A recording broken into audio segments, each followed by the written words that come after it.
आपका शरीर टेस्टोस्टेरोन क्यों बनाता है? इस वीडियो में आप जानेंगे इसका सही कारण और साथ ही ये टेस्टोस्टेरोन स्टिमुलेटिंग पेप्टाइड्स कैसे काम करते हैं। अब बात करते हैं टेस्टोस्टेरोन स्टिमुलेटिंग पेप्टाइड्स की। ये ऐसे पेप्टाइड्स होते हैं जो एमिनो एसिड्स की चेन होते हैं और टेस्टोस्टेरोन को बढ़ाते हैं। ये आमतौर पर हाइपोथैलेमिक पिट्यूटरी गोनाडल एक्सिस या एचपीजी एक्सिस के जरिए काम करते हैं। यह बॉडी का वो रास्ता है जो टेस्टिस को टेस्टोस्टेरोन या स्पर्म बनाने के लिए स्टिमुलेट करता है। जो भी चीज आपने कभी टेस्टोस्टेरोन बढ़ाने के बारे में सुनी है वो इस एचपीजी एक्सिस के किसी न किसी हिस्से पर काम करती है। यही सेंटर है टेस्टोस्टेरोन प्रोडक्शन का। अब देखते हैं एचपीजी एक्सिस कैसा दिखता है। यह दिमाग में शुरू होता है जहां किस पेप्टिन न्यूरॉन्स एक हार्मोन गोनाडोट्रोपिन रिलीजिंग हार्मोन या जीएनआरएच को रिलीज करने में मदद करते हैं। जीएनआरएच न्यूरॉन से यह हार्मोन पल्सेस में निकलता है। यह पल्सेस किस पेप्टिन कंट्रोल करता है। जीएनआरएच फिर पिट्यूटरी ग्लैंड को स्टिमुलेट करता है जिससे वो ल्यूटिनाइजिंग हार्मोन या एलएच बनाता है। एलएच खून के रास्ते टेस्टिकल्स तक जाता है और वहां लेडिक सेल्स को टेस्टोस्टेरोन बनाने के लिए स्टिमुलेट करता है। यही है एचपीजी एक्सिस।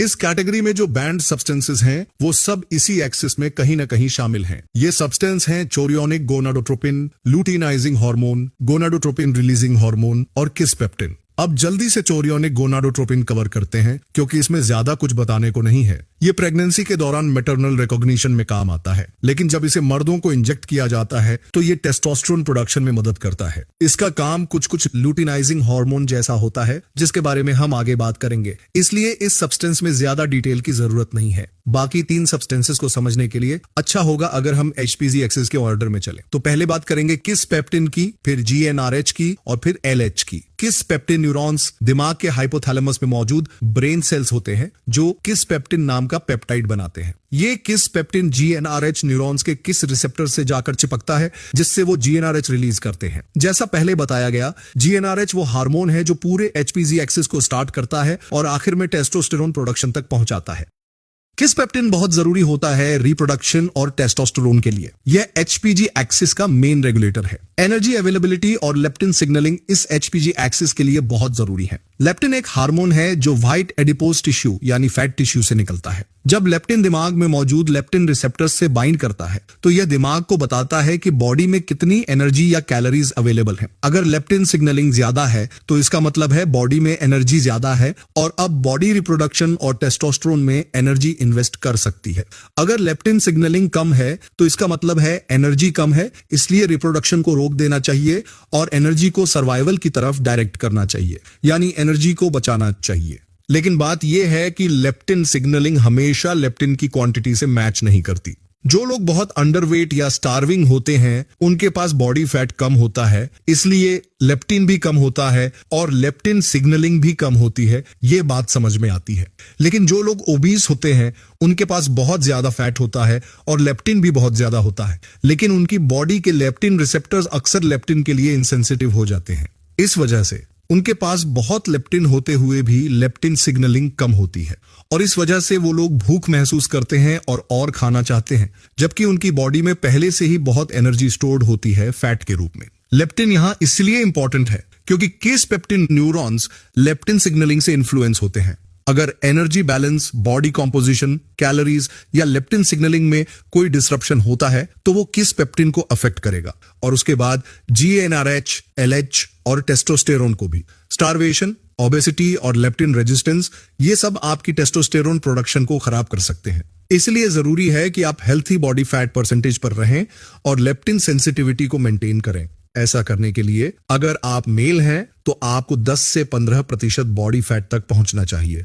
अगर आप वहां तक पहुंचने के लिए वेट लूज कर रहे हैं तो आपको कैलोरीज में छोटा सा डेफिसिट रखना चाहिए, मेंटेनेंस कैलोरीज से 10 से 20% कम, ताकि आप धीरे धीरे वेट लूज करें और लेप्टिन सिग्नलिंग खराब ना हो। तो अगर आपकी मेंटेनेंस कैलोरीज 2000 है तो आपको डेली नेट इनटेक 1600 से 1800 कैलोरी के बीच रखना चाहिए। मैं सच में सजेस्ट करता हूं कि आप कुछ कार्डियो एक्सरसाइज करें ताकि आप कैलोरिक डेफिसिट में आ सकें। ये आपकी मेटाबॉलिक हेल्थ के लिए अच्छा होता है और इसका ये भी फायदा है कि आप थोड़ा ज्यादा खा सकते हैं फिर भी डेफिसिट में रह सकते हैं। जैसे अगर आपकी मेंटेनेंस 2000 कैलोरी है तो आप 2000 कैलोरी खा सकते हैं और फिर एक्सरसाइज से 200 से 400 कैलोरी बर्न कर सकते हैं। इससे आप थोड़ा ज्यादा खा सकते हैं और फिर भी वजन कम कर सकते हैं। मेरी राय में यह तरीका ज्यादा सस्टेनेबल होता है, बजाय इसके कि आप बहुत ज्यादा खाना कम कर दें या खुद को ज्यादा रिस्ट्रिक्ट करें। साथ ही आपको स्ट्रेंथ ट्रेनिंग भी करनी चाहिए और मसल्स बनानी चाहिए। मसल्स एक बहुत अच्छा टिश्यू होता है मेटाबॉलिक हेल्थ के नजरिए से। मेरे चैनल पर मसल्स बनाने से जुड़े बहुत सारे वीडियो हैं और कुछ वर्कआउट प्रोग्राम्स भी हैं। अगर आपको गाइडेंस चाहिए तो आप एक हेल्थी बॉडी फैट परसेंटेज, अच्छा बॉडी कॉम्पोजिशन पा सकते हैं और आपको अच्छा लेप्टिन सिग्नलिंग भी चाहिए होता है। ये आप ऐसे कर सकते हैं लंबे समय तक कैलोरिक रिस्ट्रिक्शन से बचकर,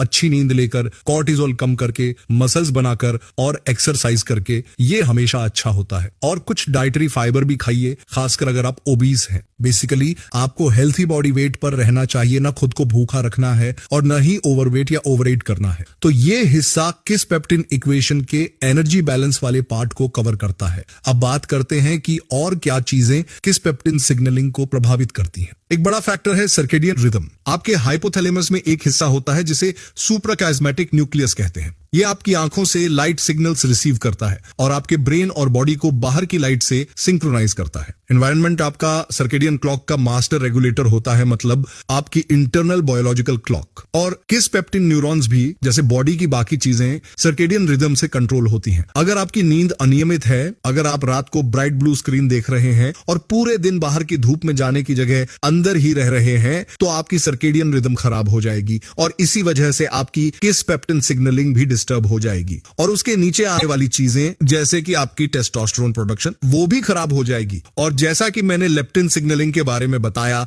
वो भी सर्केडियन रिदम से कंट्रोल होती है। तो ये एक और तरीका है जिससे सर्केडियन रिदम का खराब होना आपकी किस पेप्टिन और टेस्टोस्टेरोन को डिस्टर्ब करता है। सर्केडियन रिदम को ठीक करना बहुत जरूरी है। ज्यादातर लोगों का सर्केडियन रिदम बिगड़ा हुआ होता है और इसे ठीक करने से बहुत फायदा मिल सकता है। इसे ठीक करने के लिए आपको सुबह बाहर जाना चाहिए और सनलाइट अपनी आंखों में लेनी चाहिए और आइडियली स्किन पर भी। अगर पॉसिबल हो तो सनराइज के टाइम पर जाएं, लेकिन कम से कम उठने के 1 घंटे के अंदर सनलाइट जरूर लें। सनसेट के टाइम भी बाहर जाएं और दिन में कम से कम एक बार और बाहर जाना चाहिए। नाइट में आर्टिफिशियल लाइट को लिमिट करना चाहिए। जब से लाइट बल्ब बना है तब से हम रात में भी ब्राइट लाइट यूज करने लगे हैं, लेकिन इससे पहले की हिस्ट्री में हमारे पास सिर्फ फायर कैंडल्स या फायर प्लेस जैसी लाइट्स थीं। आज जो आर्टिफिशियल लाइट्स हम यूज करते हैं उनमें ब्लू और ग्रीन लाइट ज्यादा होती है, जबकि कैंडल्स में रेड लाइट ज्यादा होती है और वो हमारी सर्केडियन रिदम और स्लीप को डिस्टर्ब नहीं करती। आपकी रातें अंधेरी होनी चाहिए और आपको नीले और तेज रोशनी को सीमित करना चाहिए।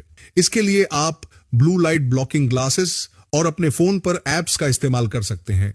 हालांकि आपको सोने से पहले पहले स्क्रीन का इस्तेमाल नहीं करना चाहिए। आप अपने घर को मंद लाल रोशनी से रोशन कर सकते हैं या मोमबत्तियों का उपयोग कर सकते हैं। यह आपके सर्केडियन रिदम के लिए आदर्श होगा। मैंने हाल ही में यह महसूस किया है कि जब मैं अपने घर को मोमबत्तियों से रोशन करता हूं तो मुझे सोने में बहुत आसानी होती है, यहां तक कि जब मेरे पास गर्म बल्ब होते हैं जिनसे कोई ब्लू लाइट नहीं निकलती। मोमबत्तियां आपकी नींद सुधारने के लिए बहुत अच्छी हैं और आपकी स्केलिंग रिदम को भी बेहतर बनाती हैं। इसके अलावा आपको एक नियमित नींद का शेड्यूल रखना चाहिए, मतलब लगभग हर दिन एक ही समय पर उठना और सोना, वीकेंड्स में भी, क्योंकि आपका शरीर यह फर्क नहीं करता कि वीकडे है या वीकेंड। ये एक मानव निर्मित विचार है। आपका शरीर एक नियमित पैटर्न में उठना चाहता है। आपके सोने का माहौल भी ऑप्टिमाइज किया जाना चाहिए। इसका मतलब है अंधेरा, बिल्कुल काला, जितना हो सके उतना अंधेरा, ठंडा और शांत या कम से कम उतना शांत जितना आप बिना किसी आवाज के कर सकते हैं, ताकि आपकी नींद में कोई खलल न पड़े। हर दिन आपको एक ही समय पर अपने भोजन लेने चाहिए। आपके भोजन के लिए एक तय समय होना चाहिए और यह एक बाहरी संकेत प्रदान करता है जो आपके शरीर को बताता है कि दिन का कौन सा समय है। यह शरीर को सर्केडियन रिदम के साथ समन्वयित करने में मदद करता है। जब आप यादृच्छिक समय पर खाते हैं तो आपका शरीर यह स्थिर संकेत नहीं पाता कि दिन का समय क्या है और इससे आपका सर्केडियन रिदम थोड़ी सी गड़बड़ी में पड़ जाता है। बिल्कुल रात के समय बड़े भोजन से बचें, क्योंकि डाइजेशन से आपकी नींद पर असर पड़ सकता है। और एक्सरसाइज भी, हर दिन एक ही समय पर एक्सरसाइज करें और सोने से पहले एक्सरसाइज न करें, क्योंकि इससे आप जागते रहेंगे। आदर्श रूप से सर्केडियन हेल्थी वर्कआउट सुबह के समय करना चाहिए। दोपहर के बाद कैफीन न पिएं, क्योंकि यह आपके शरीर में लंबे समय तक रहता है और रात को यह आपकी नींद को प्रभावित कर सकता है। शराब से बचें और अगर आप कर सकें तो अपनी नींद के शेड्यूल में बड़े बदलावों से बचें, जैसे शिफ्ट वर्क या जेट लैग। अब एक बहुत दिलचस्प बात है, जब आपकी त्वचा और आंखों पर यूवीबी लाइट पड़ती है तो यह आपके किस पेप्टिन को अल्फा एमएसएच के माध्यम से प्रभावित कर सकता है। तो यह अल्फा मेलानोसाइट स्टिमुलेटिंग हार्मोन है। ये मेलानोकॉर्टिन सिस्टम का हिस्सा है, जो एक बहुत दिलचस्प पेप्टाइड्स और रिसेप्टर्स का सेट है जो ऊर्जा संतुलन, भूख, यौन कार्य, त्वचा की रंगत और सूजन में शामिल होते हैं। ये सच में बहुत दिलचस्प ओवरलैप्स हैं जो सभी एक ही सिस्टम के अंदर होते हैं। जब आपकी त्वचा यूवी लाइट यानी मध्याह्न सूर्य की रोशनी के संपर्क में आती है तो त्वचा में मेलानोसाइट्स एक पेप्टाइड बनाते हैं जिसे POMC कहते हैं और इसे अल्फा MSH में तोड़ा जाता है। त्वचा में अल्फा MSH मेलानिन उत्पादन को उत्तेजित करता है जिससे त्वचा का रंग गहरा होता है। अल्फा MSH मस्तिष्क में भी उत्पन्न होता है जब UVB लाइट आंखों में प्रवेश करती है। कुछ प्रमाण है कि UVB लाइट त्वचा पर होने पर मस्तिष्क में अल्फा MSH भी बढ़ा सकती है और मस्तिष्क में यह अल्फा MSH किस्पेप्टिन न्यूरॉन्स को उत्तेजित कर सकता है और इसलिए यह संपूर्ण प्रजनन प्रणाली पर असर डाल सकता है जिसमें टेस्टोस्टेरोन भी शामिल है। तो त्वचा, मस्तिष्क और आंखें ये सभी एक दूसरे से सीधे जुड़े हुए हैं। आपकी आंखों और त्वचा में आने वाली लाइट आपके मस्तिष्क को प्रभावित करती है और इसका उल्टा भी सही है। इसलिए आपको अपने अल्फा MSH उत्पादन, किस्पेप्टिन और उससे जुड़े सभी चीजों को बेहतर बनाने के लिए अपनी त्वचा और आंखों पर सीधी धूप लेनी चाहिए। सनस्क्रीन और सनग्लासेस का इस्तेमाल न करें, ऑब्वियसली। खुद को जलने न दें और सूरज को सीधे ज्यादा देर तक न देखें क्योंकि कुछ भी ज्यादा नहीं अच्छा होता। आपको सही डोज की जरूरत है। बस कुछ समय के लिए बाहर रहना सामान्यतः पर्याप्त होता है, लेकिन यूवी लाइट केवल उस समय वायुमंडल में प्रवेश करती है जब सूर्य आकाश में 30 डिग्री के कोण पर होता है, यानी यह केवल मध्याह्न के समय होता है और वो भी गर्मी के महीनों में।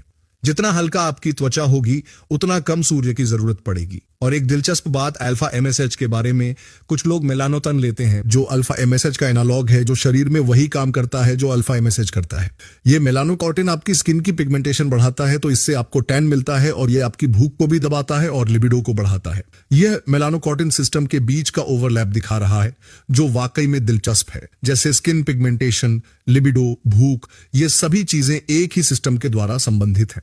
अब तक का सारांश देने के लिए किस्पेप्टिन के बारे में, आपको 10 से 15% बॉडी फैट तक पहुंचना चाहिए। खुद को भूखा मत रखो और ज्यादा मोटे भी मत हो जाओ। हेल्दी बॉडी वेट में रहना चाहिए, मसल बिल्ड करना चाहिए और कार्डियो करना चाहिए। अच्छी नींद लेनी चाहिए, अपनी सर्केडियन रिदम को ठीक करना चाहिए, अपने कॉर्टिसोल को कम करना चाहिए और हर दिन बाहर समय बिताना चाहिए, खासकर सूर्योदय, दोपहर और सूर्यास्त के समय। ऊर्जा संतुलन और रोशनी के अलावा कुछ और चीजें हैं जो किस्पेप्टिन सिग्नलिंग को प्रभावित करती हैं। डाउनस्ट्रीम हार्मोन और किस्पेप्टिन के बीच एक नेगेटिव फीडबैक लूप है, तो एस्ट्रोजन, टेस्टोस्टेरोन, इन सबका एक साथ मिलकर किस्पेप्टिन को दबाना होता है ताकि यह नियंत्रण से बाहर न जाए और शरीर को और अधिक हार्मोन बनाने के लिए न कहे। शरीर अपनी प्रोडक्शन को नियंत्रित करता है ताकि चीजें बाहर न हो जाएं। अगर आप स्टेरॉयड लेते हो तो आपका शरीर यह पहचानता है कि सिस्टम में बहुत ज्यादा टेस्टोस्टेरोन है और यह प्राकृतिक टेस्टोस्टेरोन प्रोडक्शन को बंद कर देता है, HPG एक्सिस को रोककर, जिसमें किस्पेप्टिन और GnRH शामिल है। प्रोलैक्टिन एक और हार्मोन है जो किस्पेप्टिन को दबाता है, इसलिए प्रोलैक्टिन को आपको काफी कम रखना चाहिए। फिर जैसे हमेशा कहा जाता है, अपने कॉर्टिसोल को कम करना, सूजन को कम करना और ड्रग्स और अल्कोहल से बचना चाहिए। HPGX का अगला स्टेप है गोनाडोट्रोपिन रिलीजिंग हार्मोन।